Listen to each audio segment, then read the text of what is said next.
J'ai empoisonné le foie gras de mon beau-père d'une dose si précise qu'il a souri jusqu'à son dernier râle, convaincu que c'était l'amour familial qui l'achevait. Ma belle-sœur, cette vipère aux lèvres siliconées, a supplié pour sa vie en me traitant de monstre, mais c'est elle qui avait couché avec mon mari pour me voler ma place. Et mon époux? Il a bu le champagne que j'avais saupoudré de belladone, ses yeux implorants me rappelant le jour où il m'avait juré fidélité sur l'autel de Notre-Dame, avant de me trahir pour une ombre plus jeune. Ce Noël à Paris, sous les lumières de la tour Eiffel qui scintillaient comme des mensonges, j'ai transformé notre festin en un tombeau gastronomique, et personne n'a vu venir la femme qu'ils appelaient la petite étrangère. Je m'appelle Élise Duval, et si vous pensez que la vengeance est un plat froid, détrompez-vous, la mienne était servie fumante, arrosée de larmes et de secrets pourris. Paris, décembre 2024. La Seine gelée charriait des flocons éphémères sous les ponts voûtés, et l'air portait l'odeur âcre des marrons grillés mêlée à celle des embouteillages rageurs. Notre appartement haussmannien, rue de Rivoli, respirait l'opulence feinte des Duval. Parquet ciré qui craquait comme des os brisés, lustre en cristal taillé par des artisans oubliés, et ses portraits ancestraux au regard sévère qui semblaient juger chaque convive. C'était la maison de mon mari, Antoine, héritier d'une lignée de banquiers qui avait fait fortune en spéculant sur les ruines de la Seconde Guerre. Et moi, j'étais l'intruse, la bretonne aux origines modestes, avec un accent qui trahissait encore les embruns de Quiberon. Assise à la table du salon, drapée dans une robe noire Versace que j'avais achetée pour l'occasion, un choix ironique, vu ce qui allait suivre, je sirotais un verre de Sancerre trop acide, observant la scène comme un metteur en scène sadique. La dinde rôtissait dans le four, farcie aux châtaignes et aux secrets. Les bougies vacillaient, projetant des ombres dansantes sur les murs lambrissés. Antoine, mon époux depuis 8 ans, trônait en bout de table, son sourire carnassier illuminé par son iPhone qui vibrait sans cesse sous la nappe. À sa droite, sa mère, Geneviève Duval, la matriarche aux perles éternelles et aux yeux de serpent, chuchotait avec sa fille, Margot, ma belle-sœur, cette avocate aux ongles manucurés qui collectionnait les amants comme des birkins. Et à gauche, le patriarche, Henri, retraité de la finance, ronflait déjà sur son fauteuil Voltaire, un verre de cognac à la main, inconscient du poison qui infusait déjà ses veines. Il pensait que je ne voyais rien. Mais j'avais tout vu, depuis des mois. Les textos effacés à la hâte sur le portable d'Antoine, les regards complices entre lui et Margot lors des dîners familiaux, les murmures de Geneviève sur cette petite qui n'est pas de notre monde. Pire encore, le plan. Oui, le plan pour me remplacer. Pas par un divorce discret, non. Ces Duval étaient trop raffinés pour le scandale tabloïd. Ils préparaient une solution élégante, comme ils disaient. Une fausse accusation de malversation au cabinet comptable où je travaillais, un peu de chantage sur mon passé breton, ces rumeurs sur mon père, un pêcheur qui avait sombré dans l'alcool après la mort de ma mère, et hop, je disparaîtrais, discrédité, ruiné, forcé de quitter Paris pour un exil honteux à la campagne. Et à ma place, une nouvelle fiancée pour Antoine, choisie par Geneviève. Une héritière russe, blonde et titrée, qui porterait des diamants Fabergé et des secrets d'espionnage. Tout avait commencé innocemment, ou du moins c'est ce que je me disais pour ne pas hurler. Notre mariage, en 2016, sous un ciel de plomb à Saint-Sulpice, avait été un conte de fées parisien. Antoine, l'héritier charismatique aux yeux verts et au discours enflammé sur l'art contemporain. Moi, Élise, la jeune auditrice ambitieuse qui avait gravi les échelons par sa seule intelligence. Il m'avait courtisé avec des croissantiers d'Oritz et des promenades le long de la Seine au crépuscule, jurant que j'étais sa muse, son ancre dans ce monde de requins. Mais les Duval n'acceptent pas les outsiders. Geneviève m'avait accueilli avec des sourires figés, Henri avec des blagues sur les Celtiques sauvages, et Margot. Ah, Margot.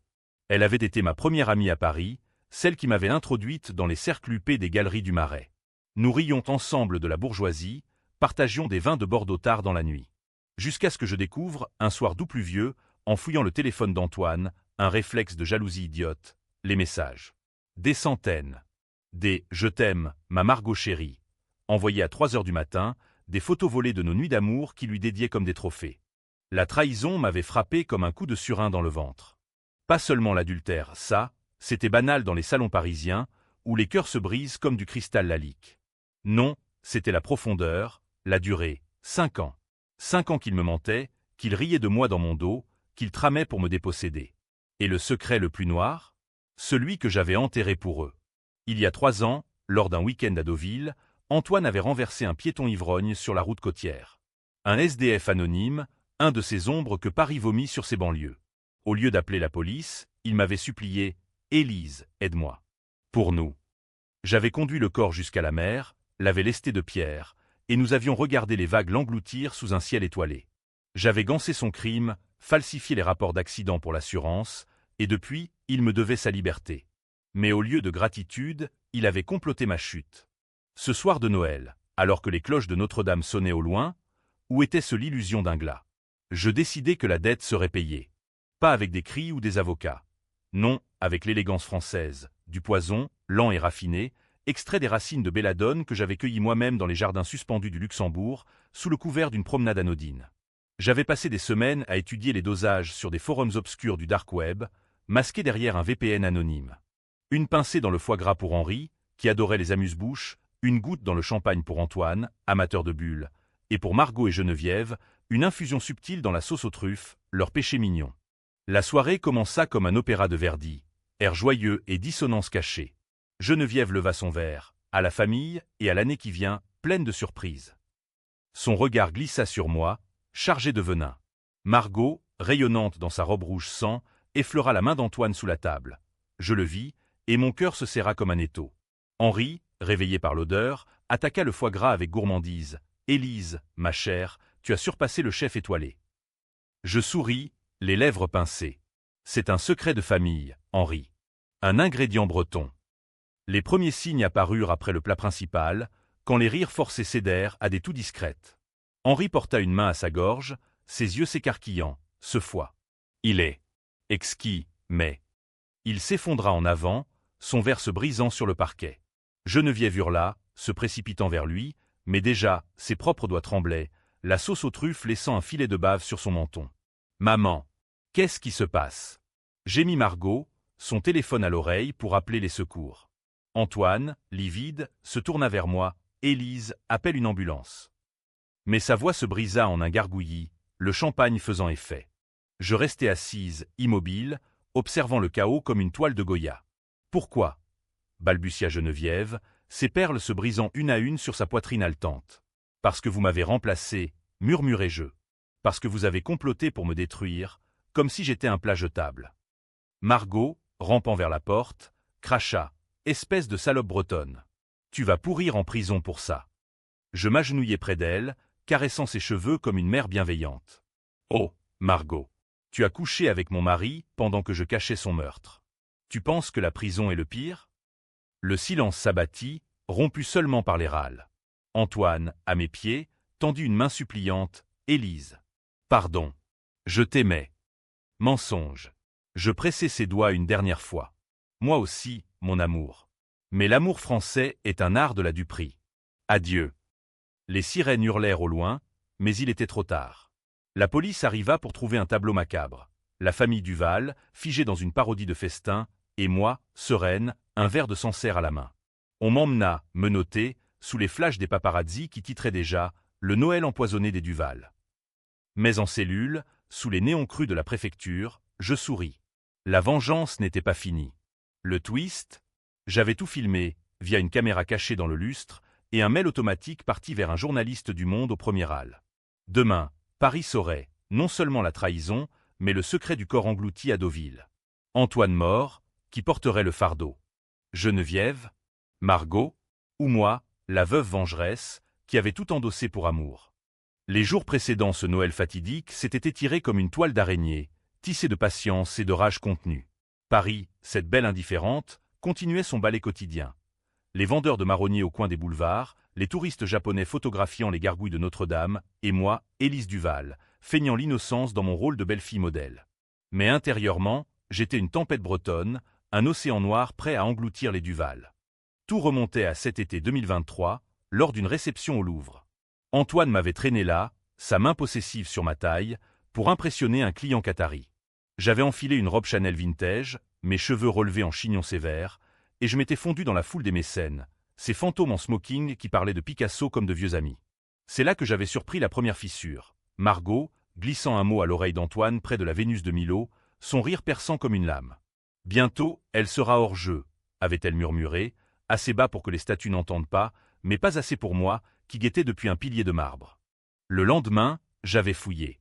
Pas par paranoïa, par instinct de survie. Dans le bureau d'Antoine, sous une pile de catalogues d'art, j'avais trouvé l'enveloppe. Des photos de moi, prises à mon insu, au bureau, lors d'une pause cigarette. À la gym, en tenue de sport, même une de notre chambre où je dormais nu. Collées à des notes manuscrites de Geneviève, vulnérabilité, passé familial instable. Lien avec ex-collègues douteux. Possible chantage sur l'affaire Deauville. L'affaire Deauville. Mon estomac s'était noué. Il savait. Comment? J'avais tout effacé, les logs, les faux témoignages. Mais Geneviève, avec ses connexions chez les flics de la PJ, héritage de son père, un préfet sous Vichy, avait dû creuser. La rage m'avait consumé comme un feu de tourbe. Pas de larmes, les Bretonnes pleurent sur la mer, pas dans les salons parisiens. J'avais commencé à planifier. D'abord, l'étude, des nuits blanches sur des livres de toxicologie empruntés à la Bibliothèque nationale, des simulations sur un ordinateur anonyme dans un cybercafé de Belleville. La belladone, Atropa belladonna, cette beauté mortelle des jardins français, parfaite pour un empoisonnement accidentel. Ces baies noires, cueillies en gants, séchées au four à basse température, broyées en poudre fine. Dosage, 10 mg pour Henri, cardiaque fragile, 15 pour Antoine, athlète mais imprudent, 20 pour les femmes, résistantes par vanité. Mais la préparation n'était pas seulement chimique, elle était psychologique. Je me suis immergé dans leur monde pour mieux le détruire. Dîner chez l'ami Louis, où Geneviève disséquait ma rusticité entre deux bouchées de poularde. Escapade à Fontainebleau avec Margot, qui me confiait ses doutes sur Antoine. Il est si distant avec toi, ma pauvre Élise, tout en caressant son alliance d'un air moqueur. Et Antoine. Oh, mon traître adoré. Nos nuits étaient un théâtre. Je feignais l'extase, murmurais des « je t'aime » entre ses baisers, tout en gravant mentalement chaque cicatrice sur son dos. Il me racontait ses pressions familiales, comment sa mère le poussait à consolider l'héritage. Je hochais la tête, compatissante, ignorant que la consolatrice était sa sœur. Un soir de novembre, sous une pluie battante sur les Champs-Élysées, j'ai confronté le destin. J'avais suivi Margot jusqu'à leur nid d'aigle, un hôtel particulier caché dans le 7e arrondissement, loué sous un faux nom. À travers les rideaux de velours, je les ai vus, enlacés sur un canapé empire, riant de moi. « Elle est si naïve », disait Antoine. « Bientôt, on l'aura. Maman a déjà contacté l'avocat pour la calomnie professionnelle. » Margot. Et la Russe? Elle est parfaite, jeune, fertile et discrète sûreté. Écart. J'ai reculé dans l'ombre, le cœur cognant comme un tambour celte. Ce n'était plus de l'amour trahi, c'était une conspiration dynastique. De retour chez nous, j'ai accéléré les choses. J'ai falsifié des preuves contre eux. Un email anonyme à la concurrence d'Antoine, insinuant une fraude. Une rumeur lancée sur les réseaux sociaux par un compte jetable, accusant Margot de harcèlement au barreau. Mais ça ne suffisait pas. La vengeance devait être intime, finale. Noël, ce rituel païen christianisé, avec ses excès gastronomiques, était l'arène idéale. J'ai insisté pour cuisiner, pour montrer mon amour à la famille. Geneviève, suspicieuse, avait accepté. Tant que c'est français, pas de ces plats bretons lourds. Ironie divine. Les semaines passèrent en un brouillard de feinte. Je souriais aux vendeurs de sapins place de la Concorde, achetais des guirlandes chez Fauchon en imaginant des nœuds coulants.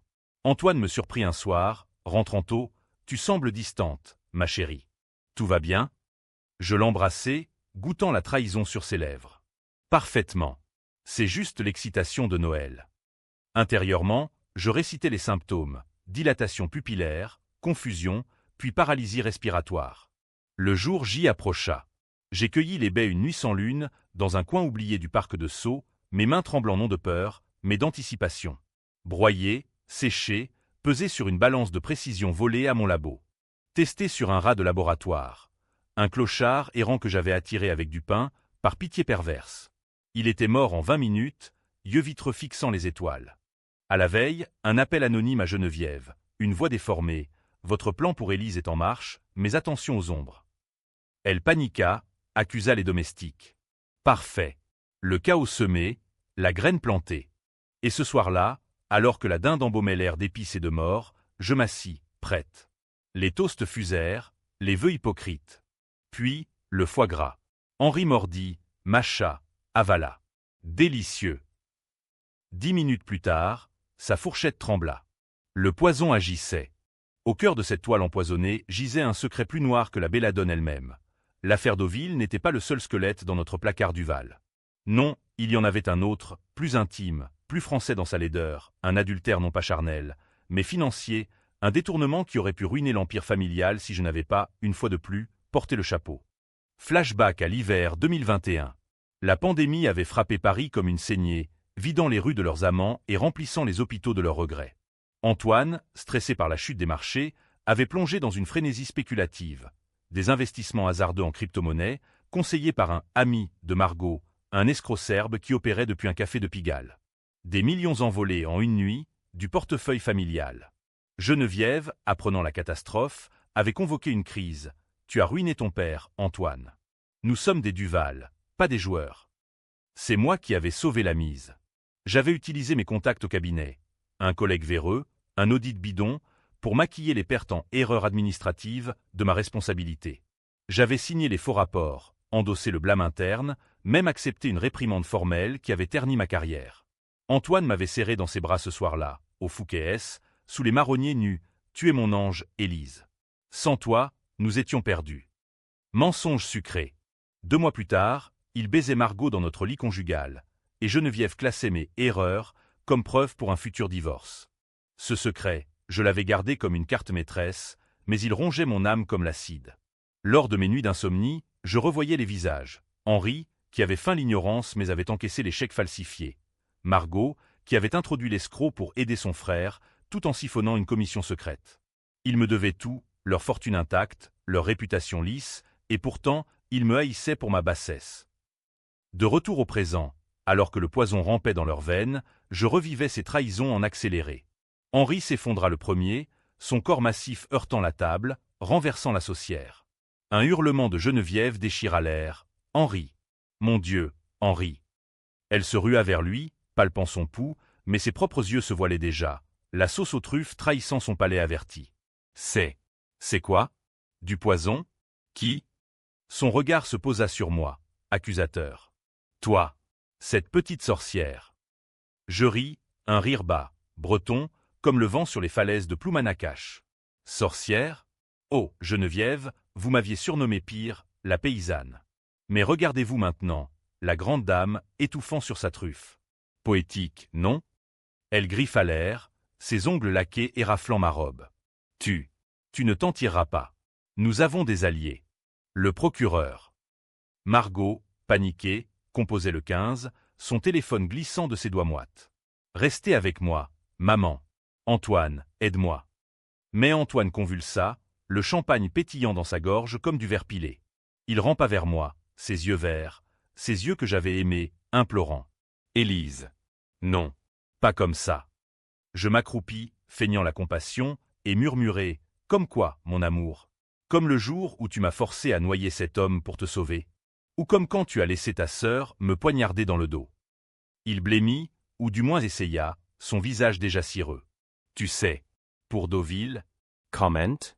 Geneviève l'a déterré, idiot. Et vous avez ri, en planifiant mon exil. La Russe, hein? Elle s'appelle Olga, n'est-ce pas? Je l'ai vue, à l'opéra, la semaine dernière. Blonde, vulgaire sous ses fourrures. Un spasme le secoua. Pardon. Nous avions peur. Peur. Le mot me frappa comme une gifle. Peur de quoi? De moi, qui les avais sauvés 2 fois. De l'héritière bretonne qui osait porter leur nom? Margot, entendant ça, hurla. Ferme-la, Antoine. Ne lui dis rien. Elle bluffe. Mais elle chancela, la belladone la rattrapant, ses jambes se dérobant comme dans un ballet macabre. Élise. S'il te plaît. Je suis ta sœur. Sœur? Tu as baisé mon mari, Margot. Tu as volé mes nuits, mes rêves. Et pourquoi? Pour un titre de comtesse russe? Le salon se transforma en scène de crime surréaliste. La dinde intacte fumant sur son plat d'argent, les bougies goûtant leur cire rouge comme du sang, les guirlandes de Noël clignotant indifféremment. Dehors, Paris chantait, un chœur d'enfants place Vendôme, des klaxons rageurs sur les quais. Dedans, la mort dansait. Geneviève, dernière debout, chancela vers le buffet, cherchant son téléphone. « Je vais te faire payer. » Je l'attrapai par le bras, la forçant à me regarder. « Payer quoi? Les millions que j'ai cachés pour vous? Le corps que j'ai jeté à la mer? Vous m'avez utilisé comme un mouchoir, et maintenant, vous pleurez ?» Elle cracha, un filet de salive empoisonnée. « Tu n'es rien. Une catin bretonne qui a épousé au-dessus de sa condition. Nous t'avons toléré. » Toleré. Le mot alluma la mèche finale. Je la lâchai, et elle s'écroula près de son mari, leurs mains se frôlant dans une parodie d'amour éternel. « Bonne nuit, belle maman. Que les anges vous gardent ou les démons, c'est selon. » Seul avec les mourants, je sirotais mon Sancerre, le mien, pur, sans adjonction. La caméra cachée, un petit bijou high-tech acheté sur le dark web, bourdonnait discrètement, capturant chaque gémissement, chaque accusation. Le fichier, crypté, partirait automatiquement à 23h à un contact. Pierre Laurent, un journaliste freelance que j'avais rencontré lors d'un scandale financier passé. Il adorait les histoires de familles pourries, et celle-ci, un festin.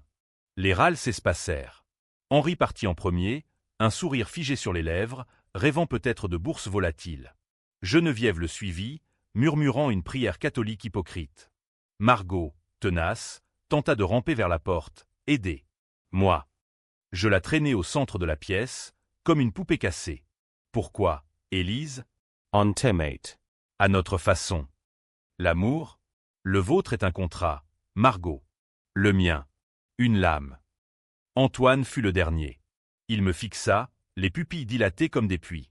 Si j'avais su que tu étais capable de ça. Tu ne m'as jamais connu, Antoine. Tu as vu la façade.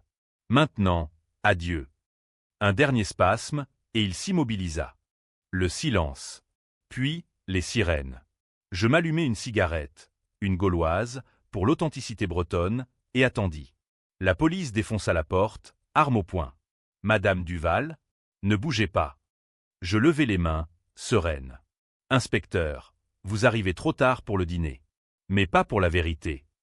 En garde à vue, sous les néons blafards, je récitais mon rôle, veuve éplorée, empoisonnée elle-même mais immunisée par un antidote maison. Les analyses confirmeraient, j'avais tout prévu. Et le film?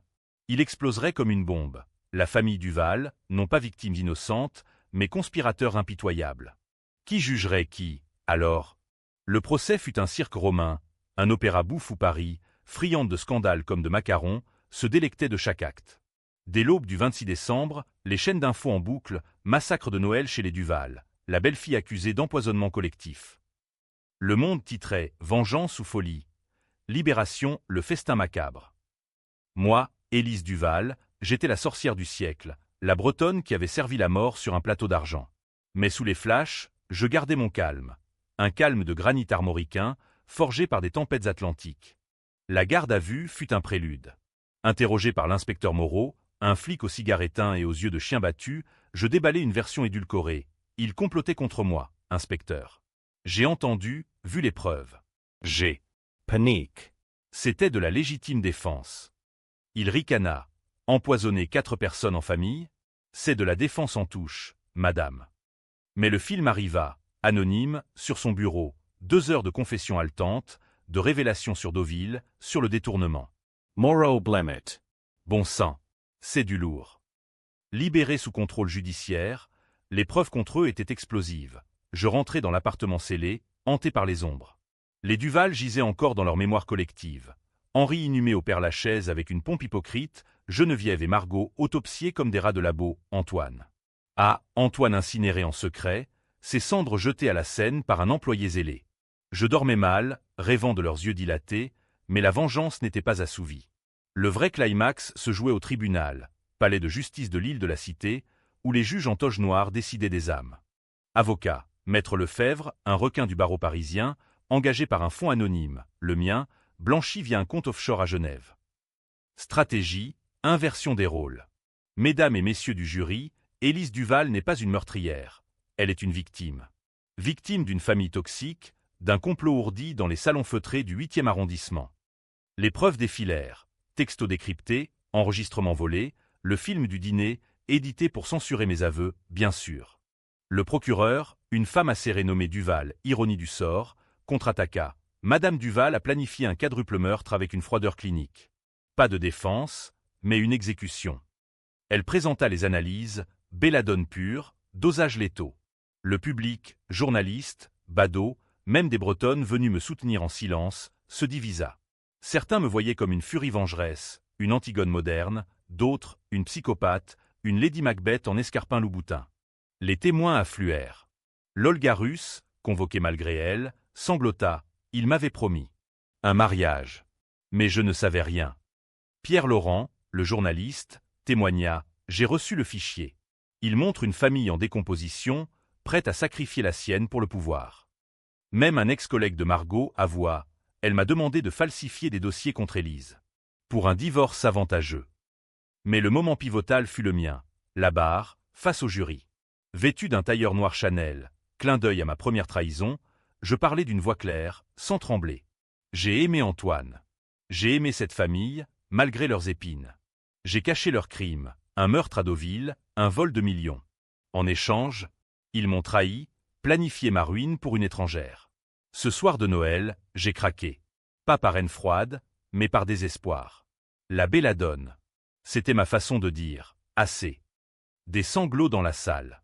Une Bretonne cria « Courage, Élise ». Le jury délibéra 3 jours, Paris en apnée. Manifestation place de la République, justice pour Élise.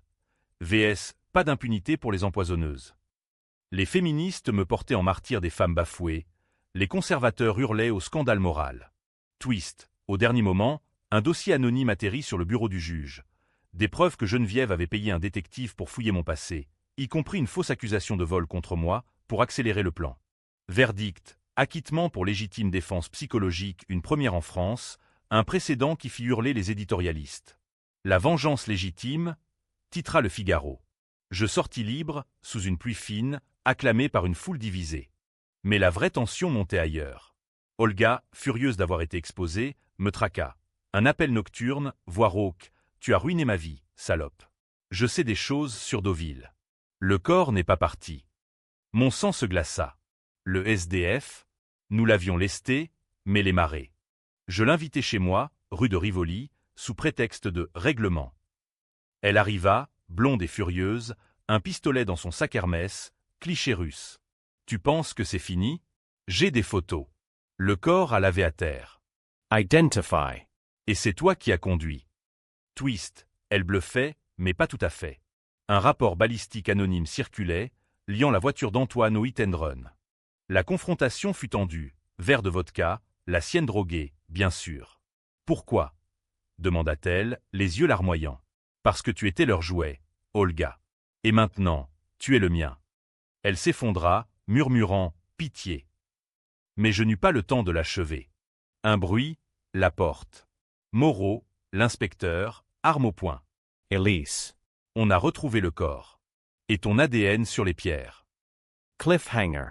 Était-ce la fin, ou un nouveau chapitre de revanche? Moreau me menotta sans un mot, ses yeux de chien fidèle, trahissant une pitié que j'haïssais. Olga gisait, inerte mais vivante, la drogue la gardant en limbo. Vous n'apprenez pas, hein? Grognatait-il en m'entraînant vers la fourgonnette. Dehors, Paris bruissait d'un nouvel an précoce. Feux d'artifice sur la Seine, rires ivres des passants. Pour moi, c'était le glas. Le corps du SDF, lavé par les marées de Deauville, avait été retrouvé sur une plage normande, enveloppé dans du plastique. Pas les pierres, mais un filet de pêche abandonné. ADN sur les cordes? Le mien, oui, mais comment? Twist. Antoine l'avait gardé, un trophée pervers, caché dans notre grenier. Et Olga? Elle avait fouillé, après sa mort supposée. En cellule, l'attente fut un supplice exquis. Mon avocat hurla, c'est un coup monté. Les Duval posthumes. Mais les preuves s'empilaient. Témoignage d'un pêcheur qui m'avait vu cette nuit-là, log GPS falsifié mais convaincant. Le procureur Duval, triomphante, rouvrit le dossier Noël. Meurtre prémédité, pas de défense. Le second procès fut un cauchemar gothique. Tribunal bondé, Olga en témoin star, amnésique sélective grâce à un deal. Élise m'a tendu un piège, sanglota-t-elle. Elle est monstrueuse. Je ripostai depuis la barre. Elle ment. C'est la marionnette des Duval, programmée pour me détruire. Mais le jury, las des rebondissements, pencha pour la culpabilité. Pourtant, le vrai twist surgit la veille du verdict. Un paquet anonyme chez mon avocat. Dedans, une clé USB. Contenu, vidéo d'Olga et Geneviève, complotant ensemble avant Noël. Élise doit payer pour Deauville. On exhume le corps, on la coince. Et pire, preuve que Margot avait saboté ma voiture des mois avant, causant l'accident qui m'avait cloué au lit, un avertissement. Chaos au tribunal. Le juge suspendit, réexamina. Olga craqua sous le feu des questions, c'était leur idée. Pas la mienne. Elle avoua tout, payé pour séduire Antoine, pour piéger le corps. Le jury, ébranlé, inversa, acquittement total. La victime ultime, titra l'Express. Libre, je quittais Paris pour Quiberon, Les embruns salés lavant mes péchés. Mais la vengeance a un prix. Nuit hantée par Antoine, jour solitaire face à l'océan. Était-ce une fin heureuse? Pour certains, oui, la justice triomphante. Pour d'autres, non, une tueuse impunie, semant la mort pour l'honneur. Et vous, lecteur? De quel côté êtes-vous? La Bretonne vengeresse ou la veuve empoisonnée? Paris, indifferent, continue de briller. Moi, je respire enfin. Ou du moins, je le crois. Fin.